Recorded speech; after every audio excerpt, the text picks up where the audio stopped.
ఈరోజు మనం జ్ఞాపకం చేసుకోబోతున్న అంశం ఏంటంటే, క్రైస్తవ జీవితంలో ఒక రకంగా చెప్పాలంటే నెగ్లెక్టెడ్ టాపిక్.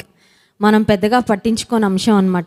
ఎందుకు నెగ్లెక్టెడ్ టాపిక్ అంటున్నానంటే, మనం ఎక్కువగా మన యాక్షన్స్ మీద కాన్సన్ట్రేట్ చేస్తూ ఉంటాం. అంటే మనం చేసే క్రియలు చాలా ముఖ్యం. ఎందుకంటే వాక్యంలో క్రియలు లేని విశ్వాసం మృతము అనే మాట వ్రాయబడింది. సత్క్రియలు చేయడం కొరకు దేవుడు మనల్ని ఏర్పాటు చేసుకున్నాడు అనే మాట వ్రాయబడింది. సత్క్రియలు అనే ధనాన్ని నేను సంపాదించుకోవాలనే మాట కూడా వాక్యంలో వ్రాయబడింది. So most of the times we discuss or we focus on our actions. మనం ఏం చేస్తున్నాం, సరైన పనులు చేయాలి, సరైన కార్యాలు చేయాలి, మంచి పనులు చేయాలి అనే దాని మీద ఎక్కువగా మనం ఫోకస్ చేస్తూ ఉంటాం. But what we neglect is why we do what we do. ఏం చేస్తున్నాము అనేది ఫోకస్ చేయడం మంచిదే, బట్ ఏం చేస్తున్నామో అది ఎందుకు చేస్తున్నాం చూడండి, అది చాలాసార్లు మనం నెగ్లెక్ట్ చేస్తూ ఉంటాం. దాన్ని ఏమంటారంటే ఇంగ్లీష్లో మోటివ్స్ అంటారు. మోటివ్స్ అంటే ఉద్దేశాలు. ఏ పని చేసినా ఆ పని చేయడానికి వెనకాల ఉన్న ఉద్దేశం ఏంటి, ఏది ఒక ఉద్దేశం లేకుండా, ఒక ఆలోచన లేకుండా ఏ పని కూడా మనం చేయం కదండి. కారణం లేకుండా ఏ పని మనం చేయం ఈ లోకంలో. సో ఒక ఉద్దేశంతోనే ఏ పనైనా చేస్తూ ఉంటాం. దేవుని వాక్యంలో దేవాది దేవుడు సొలొమోనుతో మాట్లాడుతూ ఒక ప్రాముఖ్యమైన మాటను మానవ హృదయాన్ని గూర్చి, మానవ తలంపులను గూర్చి, ఉద్దేశాలను గూర్చి తెలియపరిచారు. మొదటి దినవృత్తాంతముల గ్రంథము 28వ అధ్యాయము 9వ వచనం ఒకసారి చదువుకుందాం. 1 Chronicles chapter 28 verse 9. సొలొమోను, నా కుమారుడా, నీ తండ్రి యొక్క దేవుడైన యెహోవా అందరి హృదయములను పరిశోధించువాడును, ఆలోచనలన్నిటినీ సంకల్పములన్నిటినీ ఎరిగిన వాడునై ఉన్నాడు. నీవు ఆయనను తెలుసుకొని హృదయపూర్వకముగాను మనఃపూర్వకముగాను ఆయనను సేవించుము. ఆయనను వెదకిన ఎడల ఆయన నీకు ప్రత్యక్షమగును. నీవు ఆయనను విసర్జించిన ఎడల ఆయన నిన్ను నిత్యముగా త్రోసివేయును. దేవుడు సొలొమోనును చాలా ప్రేమించి సొలొమోనుకు చెప్పిన ఒక ప్రాముఖ్యమైన మాట ఇక్కడ గమనిస్తున్నాం. దేవాతి దేవుడు తన గురించి చెప్పుకున్న మాట ఏంటంటే, దేవుడు అందరి హృదయములను పరిశోధించువాడు. He test all the hearts. అందరి హృదయాలు పరిశోధిస్తాడంట. అందరి యొక్క ఉద్దేశాలు కూడా దేవుడు పరిశోధిస్తాడు. ఆలోచనలను సంకల్పములను ఎరిగిన వాడై ఉన్నాడు అనే మాట మనం చూస్తున్నాం.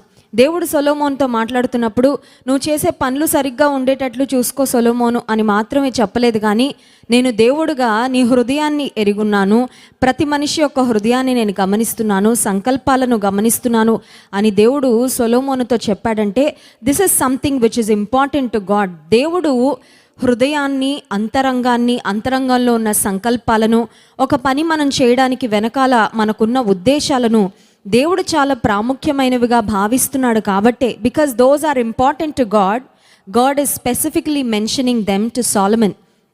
మనిషి యొక్క ఉద్దేశాలు దేవుని దృష్టిలో చాలా ప్రాముఖ్యం కనుక, దేవుడు వాటిని ఎరిగేవాడు, దృష్టించేవాడు, గమనించేవాడు కనుక సొలొమోనుకు అంత ప్రత్యేకంగా దేవుడు, నేను హృదయాలను ఎరిగిన వాడను, హృదయాంతరంగమును పరిశోధించేవాడును, పరిశీలించేవాడును అనే మాట దేవుడు చెప్పాడు. ఇంకొకసారి కూడా మనం గమనించినట్లయితే, ఎప్పుడైతే సొలొమోను యెష్షై ఇంటికి, అంటే దావీదు యొక్క తండ్రి అయిన యెష్షై ఇంటికి సమూయేలు ప్రవక్త మరి నూనెను తీసుకొని రాజును అభిషేకించాలని బయలుదేరి వెళ్తాడో, ఆ సమయంలో యెష్షై యొక్క పైనున్న కుమారులందరూ, మనకు తెలుసు కదా, దావీదు కడసారివాడు, he was the youngest of all.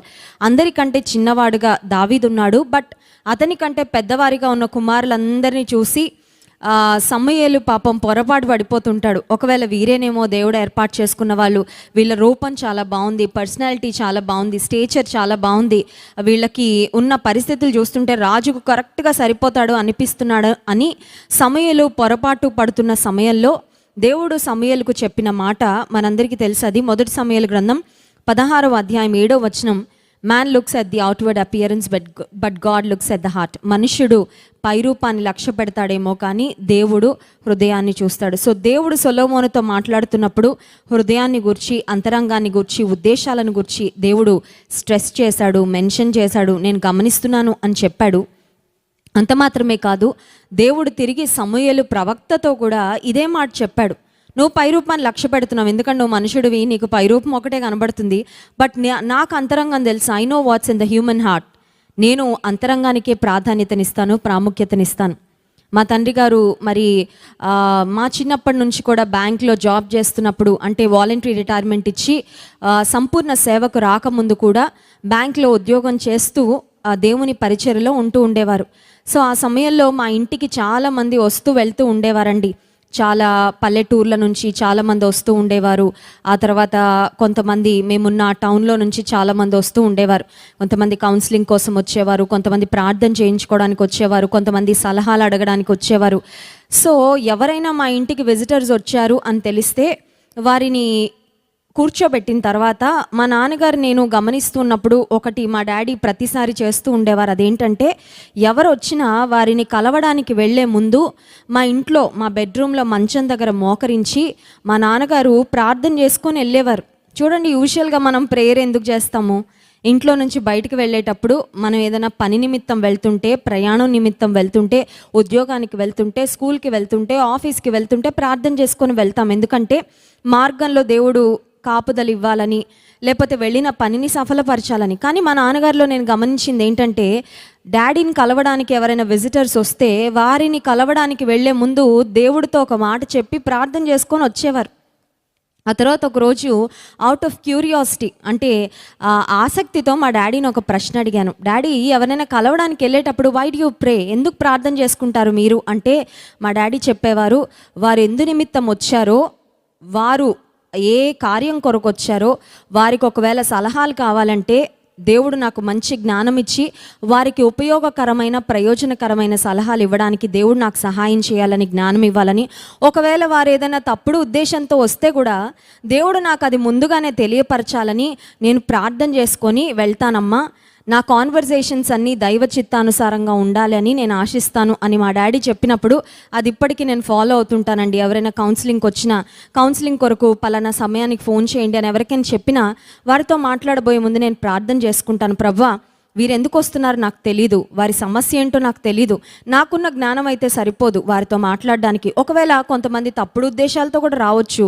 No matter what, వారు ఏ పరిస్థితుల్లో ఏ స్థితిగతుల్లో వచ్చినా వారితో ఎలా మాట్లాడాలో సమయానుకూలమైన సమయోచితమైన సహాయము నాకు అందించు అని ప్రార్థన చేస్తాను. ఎందుకంటే మనుషుల యొక్క హృదయాంతరంగాలు నాకు తెలియదు కానీ నా దేవునికి తెలుసు. కాబట్టి నా దేవుని సన్నిధిలో నేను ప్రార్థన చేసుకుంటే ఒకవేళ ఎవరైనా తప్పుడు ఉద్దేశాలతో తప్పుడు తలంపులతో వచ్చినా నాకు ఆ దేవుడు తెలియపరిస్తే నేను వెంటనే ఆ కాన్వర్జేషన్ను ఎంతకి మినిమైజ్ చేసి వారిని ఎప్పుడు పంపించేయాలో కూడా దేవుని నడిపింపు ప్రకారం చేస్తూ ఉంటాను. ఎందుకు ఈ మాట చెప్తున్నానంటే, దేవుడు హృదయాంతరంగములను ఎరిగినవాడు. We cannot scan through the heart. ఒక మనిషి హృదయాన్ని స్కాన్ చేసే కెపాసిటీ ఈ ప్రపంచంలో ఏ మెషిన్కు లేదండి.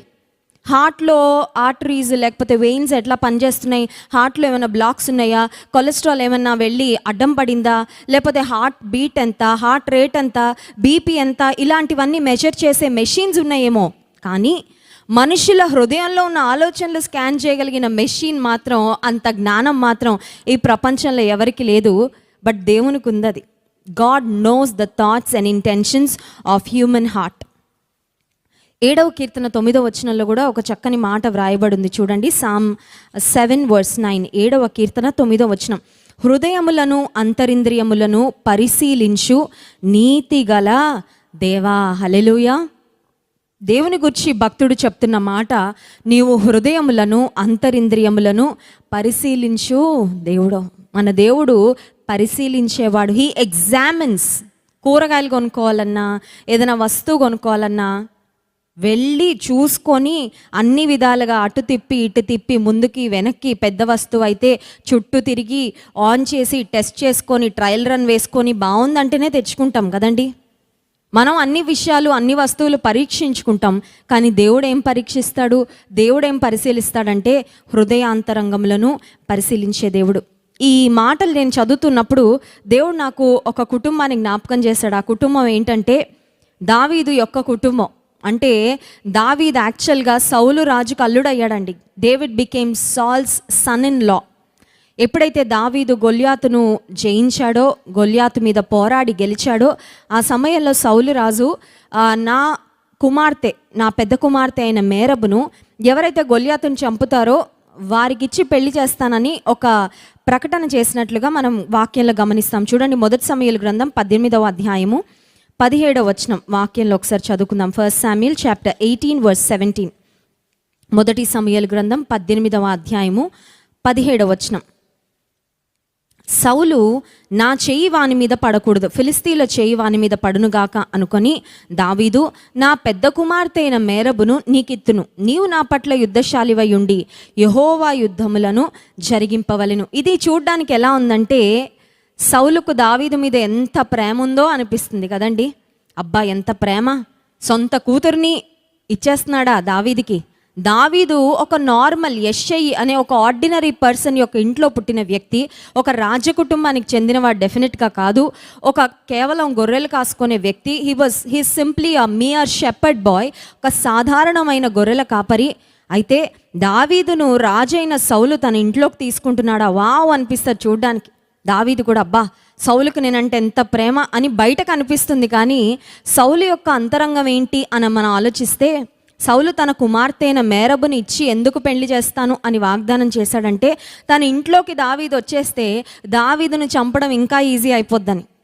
దావీదుకు సౌలు ఇచ్చిన మాట నిలబెట్టుకోలేకపోయాడు. పెద్ద కుమార్తె అయిన మేరబును మరొక వ్యక్తికి ఇచ్చి పెళ్లి చేస్తాడు. ఆ తర్వాత చూడండి 20వ వచనం, మొదటి సమూయేలు గ్రంథం 18వ అధ్యాయము 20వ వచనం. అయితే తన కుమార్తె అయిన మీకాలు దావీదు మీద ప్రేమ కలిగి ఉండగా సౌలు విని సంతోషించి ఆమె అతనికి ఉరిగా ఉండునట్లును ఫిలిస్తీన్ల చేయి అతని మీద ఉండునట్లును నేను ఆమెను అతనికి ఇత్తును అనుకొని, ఇప్పుడు నీవు మరియొక దాని చేత నాకు అల్లుడవు అగుదు అని దావీదుతో చెప్పి. దావీదుకు చెప్పే మాటలు చాలా స్వీట్గా ఉన్నాయండి, చాలా షుగర్ కోటెడ్గా ఉన్నాయి, మంచి చాక్లెట్ స్వీట్ బాక్స్ ఇచ్చినట్లు ఉన్నాయి. అంటున్నాడు, ఒక కూతురు మిస్ అయిపోతే ఏం పర్వాలేదు దావీదు, నువ్వేం బాధపడకు, నాకు ఇంకో కూతురు ఉంది కదా, మీకాలుంది, ఈ కుమార్తె ద్వారా అయినా సరే నువ్వు నాకు అల్లుడైపోతున్నావు అంటే నిజానికి దావీదుకి సౌలు యొక్క ఇంటెన్షన్స్ తెలియదు కాబట్టి బహుశా ఫర్ ద టైం బీయింగ్ దావీదు ఆనందపడి ఉంటాడు, సంబరం పడి ఉంటాడు, ఫ్రెండ్స్ అందరికి వెళ్ళి చెప్పుకుంటాడు, నేను రాజుకి అల్లుడు కాబోతున్నాను రా, నాకు దేవుడు ఒక మంచి స్థితిని ఇవ్వబోతున్నాడు అని బహుశా దావీదు హ్యాపీ ఫీల్ అయి ఉంటాడేమో. కానీ సౌలు యొక్క ఇంటెన్షన్ మాత్రం దావీదు ప్రాణం తీయడానికి తన కుమార్తె అయిన మీకాలును వాడుకుందాము అని సౌలు యొక్క ఉద్దేశం. ఆ తర్వాత మనం గమనించినట్లయితే మొదటి సమూయేలు గ్రంథం 18వ అధ్యాయంలో ఆ మాటలన్నీ మనం చూస్తామండి. సౌలు ఒక ఛాలెంజ్ దావీదుకి ఇస్తాడు, అదంతా కూడా పని పూర్తి చేసుకొని వస్తాడు, ఫిలిస్తీన్ల మీదకి వెళ్తాడు, యుద్ధం చేస్తాడు. తిరిగి తను ఏమనుకున్నాడు ఆ పనిని సాధించుకొని వచ్చిన తర్వాత సౌలు అనుకుంటాడు, దావీదుని నేను ఎలాగో చంపలేకపోతున్నాను, ఫిలిస్తీన్ల మీదకు పంపించాను, ఫిలిస్తీన్లైనా దావీదును హతం చేస్తారు అనుకున్నాను, కానీ దావీదుకు దేవుడు సామర్థ్యం ఇచ్చాడు. Now I will plan something else. ఇప్పుడు నేను ఇంకొక ఆలోచన ఏదో ఆలోచిస్తాను, ఇంకొక పన్నాగం పన్నుతాను. నాకేమైనా తెలివి తక్కువ? దావీదు మీద కక్ష సాధింపు చర్య నేను చేయాలనుకుంటే నా కూతురే ఉంది కదా దావీదు భారీగా, నేను ఏమైనా చేయగలనని సౌలు మరొక ఉద్దేశాన్ని ఆలోచన చేసి తన కుమార్తె అయిన మీకాల వద్ద కొంతమంది పనివారిని పంపిస్తాడు, సైనికుల్ని పంపిస్తాడు. ఏమనంటే దావీదు పడుకున్నప్పుడు మంచంతో పాటు దావీదుని తీసుకొని వచ్చేయండి, ఆ తర్వాత నేను దావీదును హతం చేస్తానని. కానీ వాక్యంలో వ్రాయబడి ఉంది, మేరబు మీకాలు దావీదును ప్రేమించి ఆమె ప్రాణాన్ని కాపాడిందండి. మొదటి సమూయేలు గ్రంథం 19వ అధ్యాయంలో మనం గమనించినట్లయితే 11వ వచనం, ఉదయమున అతని చంపవలనని పొంచి ఉండి దావీదును పట్టుకొనుటకై సౌలు అతని ఇంటికి దూతలను పంపగా దావీదు భార్య అయిన మీకాలు, ఈ రాత్రి నీ ప్రాణమును నీవు దక్కించుకుంటేనే గాని రేపు నీవు చంపబడదు అని చెప్పి కిటికీ గుండా దావీదును దింపగా అతడు తప్పించుకొని పారిపోయెను. ఆ తర్వాత మీకాలు ఇంకేదో గృహదేవత బొమ్మ పెట్టి ఆ తర్వాత తల దగ్గర బొచ్చు పెట్టి ఒక బొమ్మలాగా మనిషి ఉన్నట్లు తయారు చేసి అదంతా ఒక డ్రామా ఆడినట్లుగా గమనిస్తున్నాం. బట్ మీకాలు మాత్రం దావీదును ప్రేమించింది కాబట్టి మీకాలు దావీదు యొక్క ప్రాణాన్ని కాపాడింది. ఇక్కడ నేను చెప్పదలుచుకున్న మాట ఏంటంటే సౌలు పైకి చేసే కార్యాలు ఒక రకంగా ఉన్నాయి, కానీ అతని లోపలున్న భావాలు అంతరంగాలు మాత్రం సరిగ్గా లేవు. అయితే at the end of Saul's life సౌలు జీవితం యొక్క చరమాంకం ఎలా ఉంది అని మనం ఆలోచన చేస్తే, యుద్ధంలో ఒకే దినము సౌలు తన కుమారులు హతమయ్యారు. సౌలు దావీదును ఎంత భయంకరంగా చంపాలని జీవితం అంతా ప్రయాసపడి సౌలు జీవితంలో రెస్ట్ తీసుకోలేదు, దావీదును కూడా రెస్ట్ తీసుకొనివ్వలేదు, రెస్ట్లెస్గా చేసి పడేశాడు. కానీ సౌలు ఒక భయంకరమైన చావు చచ్చినట్లుగా దేవుని వాక్యంలో మనం గమనిస్తున్నాం. సౌలు యొక్క మోటివ్స్ బాలేవండి, ఉద్దేశాలు బాలేవు. చాలాసార్లు మనం అనుకుంటాం, పైకి నేను మంచి పనులే చేస్తున్నాను కదా, పర్వాలేదులే, నాకు మనుషుల దృష్టిలో ఒక మంచి సర్టిఫికేట్ ఉంది, తల్లిదండ్రుల దృష్టిలో ఒక మంచి సర్టిఫికేట్ ఉంది, దేవుడు కూడా పెద్దగా పట్టించుకోవడం అనుకుంటున్నానులే, నా ఉద్దేశాలతో పెద్ద పనేముంది అని చాలాసార్లు మనం అనుకుంటాం. కానీ why we do certain things matter more than what we do. మనం ఎందుకు ఏ పని చేస్తున్నామో, ఎందుకు ఒక పని చేస్తున్నామో అది చాలా చాలా ప్రాముఖ్యం అండి. పైకి నేను మంచి క్రియలే చేస్తున్నాను, సత్క్రియలే చేస్తున్నాను, సహాయమే చేస్తున్నాను, బట్ సహాయం చేస్తున్నావు, దాని వెనకాల నీ ఉద్దేశం ఏంటి? ఇతరులకు మేలుకరంగా ఉండడానికి ప్రయత్నం చేస్తున్నావు, బట్ దాని వెనకాల నీకున్న దురుద్దేశం ఏదైనా ఉందా?